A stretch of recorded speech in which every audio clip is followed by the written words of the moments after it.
Oopa shoopa ay ay ay. That's something my great-grandmother used to always say. I'm not sure what it means. Hopefully it's not dirty. She was Polish, wonderful lady. Got to actually spend a lot of time with her throughout my life because my parents and grandparents had kids so young. What does that have to do with anything we're talking about? Absolutely nothing, other than just that came out of my mouth at the start of this podcast. This is a short Q&A podcast. I'm Brian. This is the HVAC School Podcast, the podcast that helps you remember some things you might have forgotten along the way, as well as helps you, figure out how to better talk to clients sometimes, how to overcome our own fears. And we've got a question from Edward about that. But before we do that, we want to thank our great sponsors. Santa Fe Dehumidifiers at santa-fe-products.com. Refrigeration Technologies at refridgetech.com. The ESCO Institute, with over 200 HVACR training solutions, courses, webinars, and simulators. Find out more by going to escogroup.org. Carrier at carrier.com. Hi, Brian. How can service technicians deal with situations when you have been in a customer's house multiple times and you notice things that need an attention or improvement? You do bring it up to the customer's attention and they ask you the question, why it wasn't the issue last time you were here. So you're getting better and you know they need that. But after hearing the question a few times, to avoid the uncomfortable conversation, you just end up not talking about it. And now it bothers you. You cannot sleep at night. Additionally, organization you work for doesn't benefit from it. So it is an ugly situation. Would like to hear your opinion on this topic and also how you personally dealt with it when you were a real tech. Thank you, Brian. All right, thank you, Edward. Edward is a guy who's come to the symposium a lot. He actually did some sheet metal fabrication videos for us a long time ago. Super great guy. Always enjoy talking to him. Very insightful. And his question basically gets to the heart of a common issue, which is clients ask the question, how come the last guy didn't notice it? How come you didn't notice it before? How come this is the first time anybody's ever said anything to me about it? And you know what? There isn't a good answer to that question, because a lot of clients, they're asking that because they don't want to solve the problem. And if that's the case, that's fine.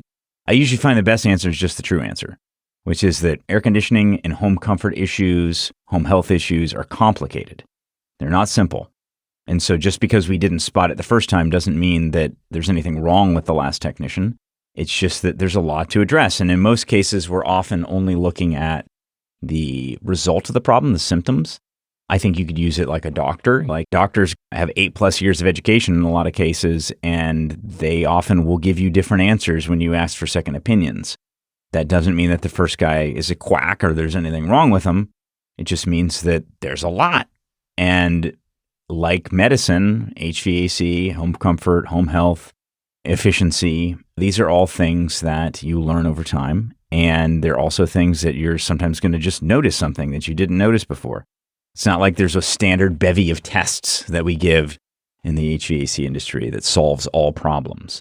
And so it really depends on the severity of the issue that you're facing. But for example, in our market, there's a lot of issues with moisture, humidity that are kind of in-depth to fix. Like it's not necessarily one easy solution. Sometimes it's easier than others, but a lot of times it's things like dehumidifiers or sealing the envelope, or sometimes it requires additional tests like your zonal pressure tests like Jenry Garcia does often, or a blower door, or duct leakage testing. And those are all things that people have a really hard time knowing how to talk to the client about, because the client's assumption often is that you're just trying to sell them something. You're just trying to sell them a bag of goods. You're trying to take advantage of them. And there's good reason. I mean, if you saw the recent Inside Edition sting, there's a lot of techs out there who tell people they need things that they do not need. And that's on one side of the spectrum, just lying. Then there's the other side of the spectrum, which is like not offering anything, but just fixing the problem. Both of those do not serve the client, and they also do not serve you as a company.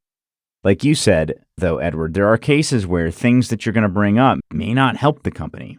Now, again, if there are issues where people are being immoral, they're doing the wrong thing, they're being sloppy, there's ways of even talking about that to the client that's not primarily pointing a finger at another person. That's something that we have to learn how not to do, because of the old saying, when you're pointing at someone else, there's 3 fingers pointed right back at you.